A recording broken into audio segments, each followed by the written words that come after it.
Fala pessoal, beleza? E aí pessoal, apresentando para vocês a nova cara aí dos nossos transformadores de força para amplificadores. Pois é pessoal, a gente sempre buscando se aperfeiçoar, melhorando o produto, melhorando a qualidade de produto, porque só assim a gente consegue um lugar na sombra, né? Porque normalmente todos têm direito ao sol, né? Basta botar a cara do lado de fora. Bom, explicando para vocês, esse tipo de transformador, eles são bastante utilizados em transformadores para válvula, tá? Devido à blindagem eletrostática que eles têm, além de você ter um design mais avançado, entre aspas, né? Que é um design mais bonito, digamos assim. Mas, mostrando para vocês, a gente sempre busca melhorar a qualidade dos nossos produtos. E isso aí, incansavelmente, a gente busca sempre por novos materiais mais resistentes e ter um design mais arrojado, né? Então, gente, a partir de hoje, todos os nossos transformadores, eles vão ser blindados dessa forma. Ou seja, uma estrutura metálica onde vai garantir a integridade mecânica do transformador, mantendo o campo magnético mais isolado, ou seja, vai interferir menos nos amplificadores. Mas a gente mantém também a nossa fita magnética, né? Fita que impede que o bobinamento interno ultrapasse caso ocorra algum tipo de falha aqui na nossa blindagem. Então a gente está sendo sempre redundante. E para vocês que sempre estão atrás de novidades no canal, nós temos todas as potências de transformadores para cada amplificador que nós temos aqui, tá gente? Então a gente cada vez mais buscamos a melhoria de fechar o elo do amplificador, ou seja, gabinete, transformador, placas, etc. E essa é a nova novidade que eu tenho para vocês. A outra novidade também que eu tenho são 3 novidades, tá gente? A nova placa do PM5000, ela vai ser preta, vai ter algumas melhorias já incorporadas, inclusive onde vai ser instalado nesse PM5000. E vamos ter, além das placas, que é voltada realmente para o PM5000 e outros H2, né, da Gradiente, você pode substituir a placa também.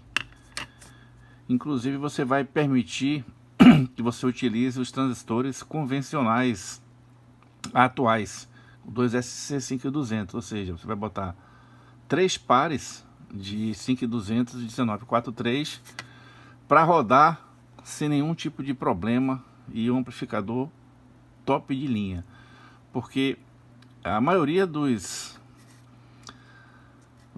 dicas que eu usei para passar para os nossos alunos do curso de manutenção foram tiradas da nosso projeto aqui, tá gente? Então aqui a gente não faz a conta ao contrário não, a conta funciona da seguinte forma: a gente faz as melhorias do amplificador, tira todas as dúvidas, faz os testes, beta testes, depois a gente parte aí para a incrementação no curso, ou seja, os alunos do curso de manutenção vão receber informações preciosas sobre melhorias de amplificador, que eu vou falar daqui a pouco, e também a parte de estruturamento de amplificadores já existentes, melhorando a qualidade sonora, melhorando a eficiência e eficácia do amplificador e com isso valorizando mais um técnico, tá certo? Ou seja, o técnico vai ser capaz de fazer melhorias substanciais no amplificador de terceiros, né, dos seus clientes, e com isso ele vai aprender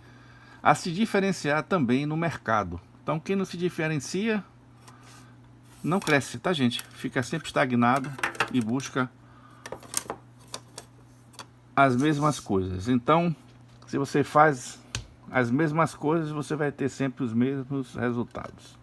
Então é por isso que a gente vem sempre melhorando a nossa linha de produtos com novos tipos de materiais, né, para melhorar. Os nossos transformadores são efetivamente feitos com fios de cobre, com isolamentos até 180 graus, o fio esmaltado. O nosso transformador, ele tem uma chapa ferro de silício de primeira qualidade, ou seja, eu tenho uma eficiência energética do transformador bem melhor. Eu utilizo esse tipo de transformador porque é um transformador mais robusto, suporta mais as intempéries, a variação de tempo, e com isso você tem uma consistência melhor. Eu sei que as fontes chaveadas estão aí, mas fonte chaveada não combina com amplificadores de alto desempenho, tá, gente? Só para passar para vocês. E o outro assunto, um assunto bem legal, até para aqueles que gostam de amplificadores de duplo par diferencial, eu tô subindo um vídeo para alunos somente, onde eu vou ensinar a fazer as melhorias do amplificador, ou seja, de qualquer amplificador AB, seja ele duplo diferencial ou single, ok? Então, as nossas técnicas que a gente vai passar para os alunos é a mesma técnica que a gente utiliza para projeto aqui, tá certo? Isso facilita bastante, porque quando você exerce uma atividade de desenvolvimento de produto, nós trabalhamos com a parte de resolução de alguns problemas. Então, o que acontece hoje no mercado, gente, é o seguinte: os fabricantes, eles buscam sempre reduzir custo. Eu acho isso um tiro no pé. Por quê? Quando você baixa o custo, você reduz qualidade de produto. Então, o que acontece quando você compra um produto que ele dura só um ano? Ele vai lhe causar um impacto de uma compra mal feita. A verdade é essa. Então, por mais vantagens que o fabricante te passe, ele vai ter sempre a desvantagem de custar a tecnologia mais barata, ok? Então, vou dar um exemplo aqui. Todo fabricante de amplificador nacional provavelmente deve ter uma segunda marca, que é chamada marca econômica, como é o pessoal aqui da Mark-Audio. Mark-Audio é uma marca de segunda linha, né, da Attack. Então a Attack tem os amplificadores de primeira linha e a Mark-Audio, ele é uma linha com menos evolução tecnológica, mais barata, baixo custo. Era o equivalente à Micrologic, né, e a Nashville. Então a Micrologic tinha os amplificadores mais rebuscados, né, mais potentes, com mais recursos de proteção, e a Nashville era uma linha mais econômica. Diziam que era uma linha home, né? Então tudo que a gente não quer dar um apelido de baixo custo, a gente coloca que é home, né? Então, para casa, ou seja, de baixo custo é que a gente usa pouco. Então ele serve para casa.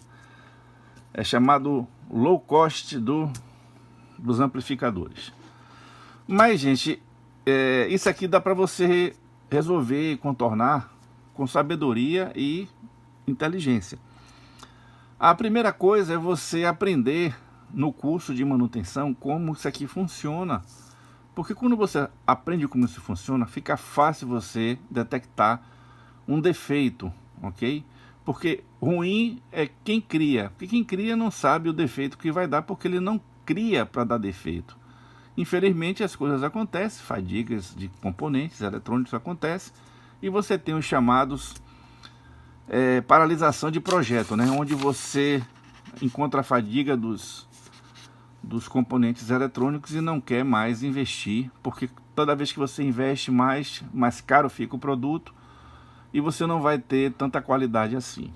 Então, o pessoal do curso de manutenção, né, vai estar recebendo o nosso quinto módulo. Todos os alunos vão receber o quinto módulo, que ficou pronto, só que eu tive que inserir esse contexto, que é um contexto importantíssimo, até que eu percebi isso na parte de venda, onde você pode melhorar os amplificadores. Vou dar um exemplo aqui, um amplificador duplo par diferencial, que ele não tem nenhum tipo de regulação ou controle de corrente, ou seja, a energia vem novamente da fonte e vai normalmente para o amplificador propriamente dito, o par diferencial, ok? Então, o estudo vai se basear nessa etapa, assim como os filtros de linhas que são inseridos nos amplificadores, que hoje você não vê. Então, observem aqui que você tem pouquíssimo capacitor de filtragem, somente no final aqui do long tail que você tem o capacitor de filtragem e o capacitor de ruído, né? Tem o capacitor de 100 nano e o 100 micro, 63 volts. Isso aqui é um exemplo de um produto onde foi retirado quase tudo. Então, se utiliza mecanismos de proteção, tipo V-limiter, você reduz a dinâmica do amplificador para evitar que você queime os transistores de saída, devido às variações de impedância de saída. Então, qual é o segredo aqui? Reduzir o custo, preservando os componentes eletrônicos para você ter uma durabilidade intermediária. Então, seria interessante para esse produto que você ter mais transistores de saída, tirar, desabilitar os V-limiter, que isso aqui esculhamba a dinâmica do áudio, fazer uma aplicação do par diferencial, ou seja, colocar uma estabilização de corrente para que ele funcione, porque é aqui onde ocorre praticamente o controle da corrente do amplificador. Saindo desse estágio, a gente vem para o estágio de VAS, que é um amplificador de tensão, onde faz a transcondutância. Ou seja, ele recebe uma pequena variação de corrente nas bases dos transistores, né, que inclusive até são um VAS bem simples, com um transistor só, é duplo, mas é um transistor só, onde você consegue fazer o efeito da transcondutância, que é pegar uma tensão com a comutação de corrente, porque o transistor trabalha com corrente, e fazer a parte de amplificador, ou seja, a amplificação, onde você tem a etapa que maior ganho é no nosso VAS. Então a gente também vai estudar bastante isso aqui no nosso curso sobre VAS, como fazer algumas melhorias e fazer a estabilização desse tipo de circuito, ok? Porque não adianta você ter um circuito funcional e esse aqui está desestabilizado. Então a gente começa por aqui e vai adiantando no amplificador, ok, pessoal?